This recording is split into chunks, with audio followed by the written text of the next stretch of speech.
Okay, you're good to go, Mr. Deputy Mayor. Thank you very much. Good evening, members of the public, staff, and council. Welcome to the September 7th Committee of Adjustment meeting. Can I have someone call the meeting to order? Moved by Councillor Jaworski, second by Councillor McDonnell. All those in favor? Meeting is called to order at 6:30. Can I have an approval of the agenda?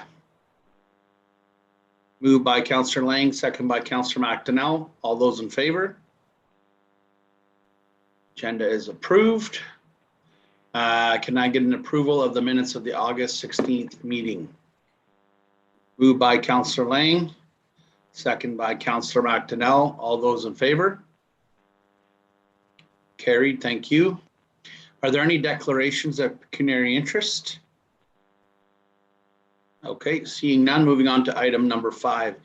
A2121 Hardy. Miss Haley, please. Thank you, Mr. Chair.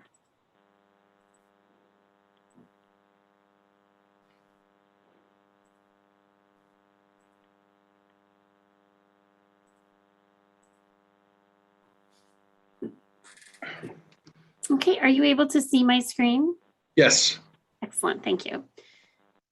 Okay, so good evening, everyone. Welcome to our Committee of Adjustment meeting. For those of you that are participating by Zoom or by phone, you will be permitted to speak to the respective application following my presentation. Prior to speaking, please state your name and address for the record.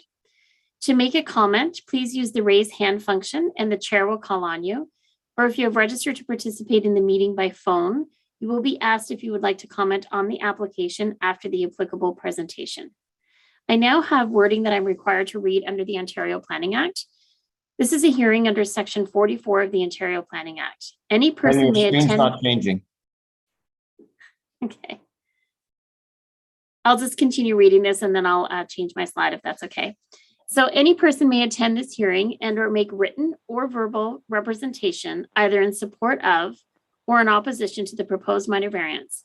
If a person or public body does not make oral or written submissions at this hearing before the minor variance is decided upon, the person or public body is not entitled to appeal the decision of the minor variance of the Committee of Adjustment to the Ontario Land Tribunal, also known as OLT. If a person or public body does not make oral submissions at a hearing or make written submissions to the Committee of Adjustment or the Township of South Glengarry before the minor variance is decided upon, the person or public body may not be added as a party to the hearing of an appeal before the OLT unless, in the opinion of the tribunal, there are reasonable grounds to do so. I think there, does that allow you to see my screen? Yes, thank you. Good, I forgot to press a button, I apologize. So we'll get started with A2121. This property is located at part of Lot 39, Registered Plan 107 in the geographic township of Charlottenburg, now in South Glengarry, and it's located at 18562 McGilvery Road. This is a key map of the property. You can see up in the top left-hand corner is the village of Martintown, and the property is outlined in black, or excuse me, it's all in black, and it's located on the south side of McGilvery. And then this is a front yard view of the property that we're facing south and from this view. So the purpose of the minor variance before us this evening is the applicant proposes to create a hobby farm on an existing residentially developed property. And the following relief is requested: to permit an agricultural use on an existing lot that is 1.77 hectares in size or 4.38 acres. Now in the application, the applicant outlines that they wish to have basically more or less pets, but they're considered agricultural animals because they are pigs. I'm sure she can explain to you exactly what she wants.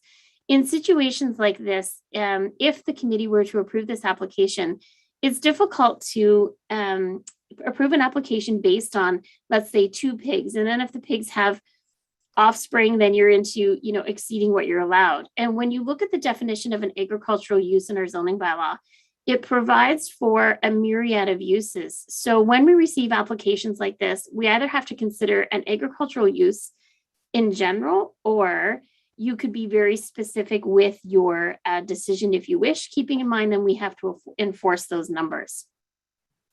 So the property is designated agricultural resource in the county official plan, and it does conform to the general intent of the OP, and it's zoned agricultural and does conform to the general intent of the zoning bylaw. The application was circulated to applicable municipal staff, and we have no concerns with this application. We visited the property, familiar with it. I've received no comments or inquiries from the public to date. And I'm sure the applicant can provide you much more detailed information on what their plans are to give the committee the information you're looking for. So thank you, Mr. Chair. I'll just stop sharing for now. Thank you very much. Ms. Haley, so as per your comments, if the committee approves it, they will be able to have other animals as well, correct?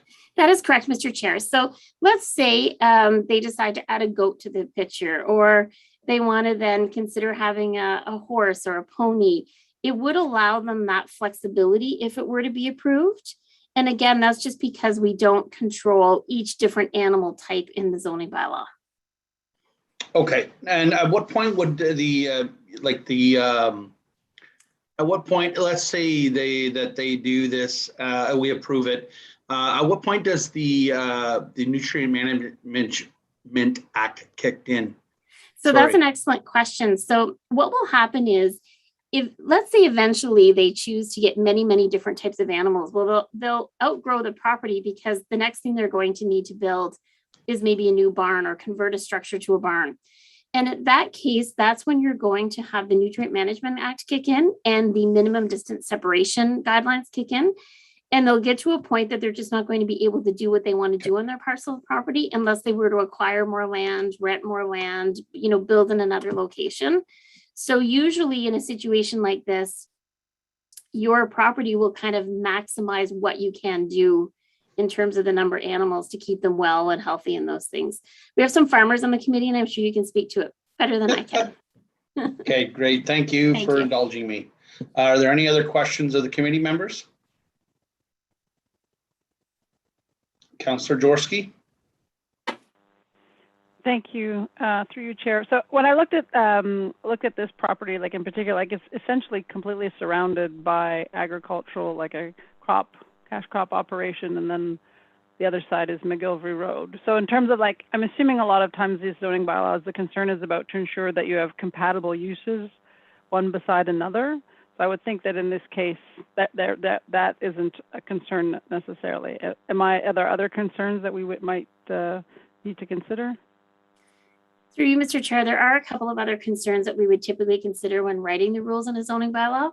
One is to make sure you have adequate space in your property to ensure that your well won't be contaminated by any animals that you're bringing on that property, and that you have the proper separation distances from your well and your septic in your house. And this is all developed, so that is in fact the case for this particular property.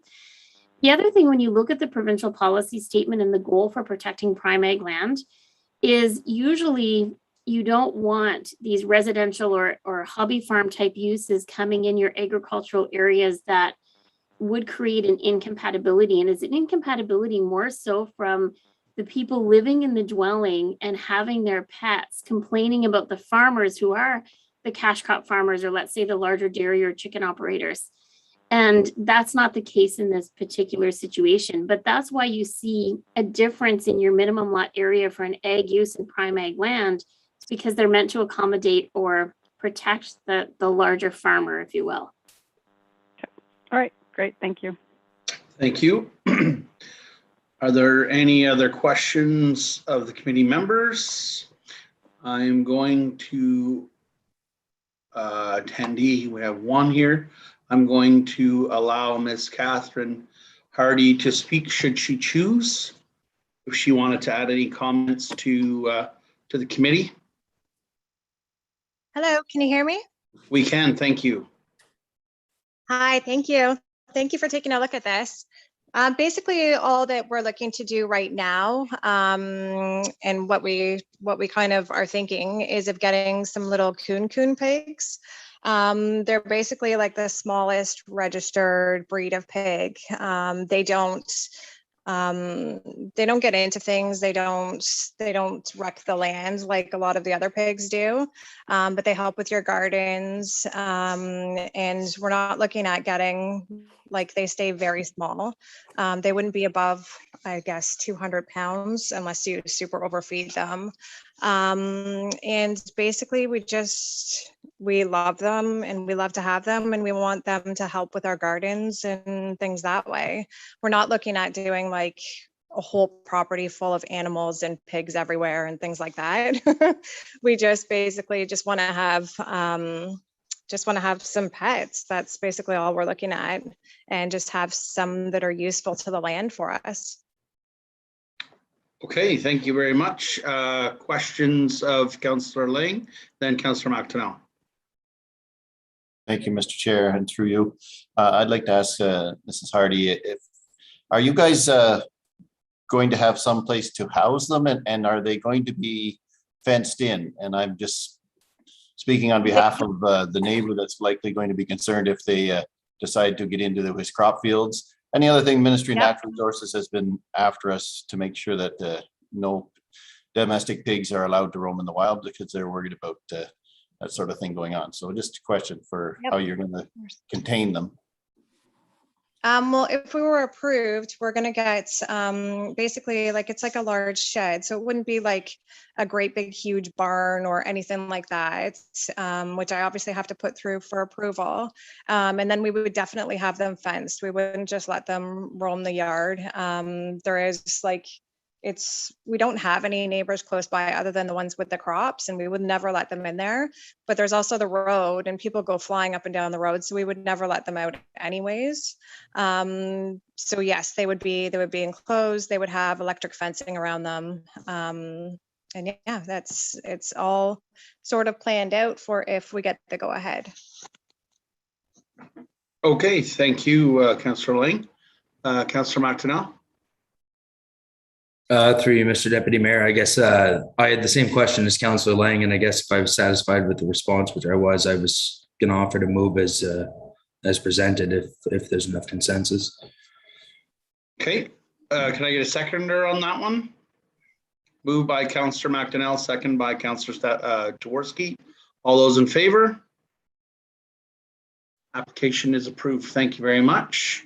Thank you, Ms. Hardy, for your comments, and Joanne will be, Ms. Haley will be in contact with you. Okay, thank you very much. Moving on to A22-21. Thank you. So A22-21 is located at part of Lot 12, Concession 1 Front in the Geographic Township, now in South Glengarry. Sorry, the Geographic Township of Schlottenburg, now in South Glengarry, also known as 6857 Richmond Road, and it's the home of Eastern Welding. And this is the location of the parcel of property. On the bottom of the page is County Road 2, and Richmond Road runs north, and you'll see the property on the right-hand side, and that is in the black. And we also have some views of the property. This would be facing east, looking at the front, and then this is kind of a southeast view. Unfortunately, we weren't able to get a full back view to help the committee understand where the construction is being proposed. So the purpose of the minor variance is the applicant proposes to construct a new industrial building closer to the north property line than the zoning bylaw permits. Therefore, the following relief from the zoning bylaw is requested: to reduce the interior side yard setback from 6 meters to 2 meters. So this is a plan that was provided to us from Eastern Welding. You'll see that Longevity is located to the north of the property. You can see that there's some existing development, and right here in the white, this is where the new TARP building is proposed to be constructed. And you'll see here that it's proposed to be constructed with non-combustible steel. And they're looking at locating this building 2 meters from the north property line. And it does meet the required separation distances from the existing septic system if it were permitted to be constructed. The property is designated employment district, and it's located in the rural settlement area of Somerstown. And it does conform to the general intent of the official plan. And the property is zoned light industrial, and it does conform to the general intent of the zoning bylaw. This application was circulated to applicable municipal staff, and our building department worked very closely with the applicant. Our fire department also reviewed the application, and the review was more so with concerns about access, fire lanes, proximity to existing buildings. From the building department, the building is currently proposed to be a wood frame construction. It's now going to be changed to a steel frame construction. And the reason why all of this was reviewed and discussed is because depending on how the structure is built, the further away it may have to be built from the property line. I think Eastern Welding was hoping to get it as close to the property line as possible so that it doesn't impact on the space in their existing property with access parking and things like that. And they ended up resulting in requesting a 2-meter setback, which they know can conform to the building code as per the review of our chief building official. I have received no comments and inquiries from the public to date, and we have no concerns with the application considering the amount of review that has gone into this application. Thank you. Thank you very much, Ms. Haley. It's always good to see local businesses wanting to expand. Are there any questions of the members of the committee? Seeing none, can I get someone to move the application as presented? Moved by Councillor Jaworski, second by Councillor McDonnell. All those in favor? Application is carried. Thank you very much. So the next meeting is going to be Monday, September 20th. So actually, Mr. Chair, we didn't receive an application today for that 20th meeting. I understand it's possible we may have the opportunity to schedule a meeting for the 21st. We may have an application filed tomorrow morning based on a discussion I had with an applicant today, but I'm feeling it's unlikely and it may be before the October 4th committee meeting. So if we have a meeting, we'll be letting you know, Mr. Chair. Sounds good. Thank you very much. So meeting, can I get someone to move to adjourn the meeting? Moved by Councillor McDonnell, second by Councillor Lang. All those in favor? Meeting adjourned at 6:47. Thank you very much. See you for our regular council meeting in 3 minutes-ish. Good night. Thank you.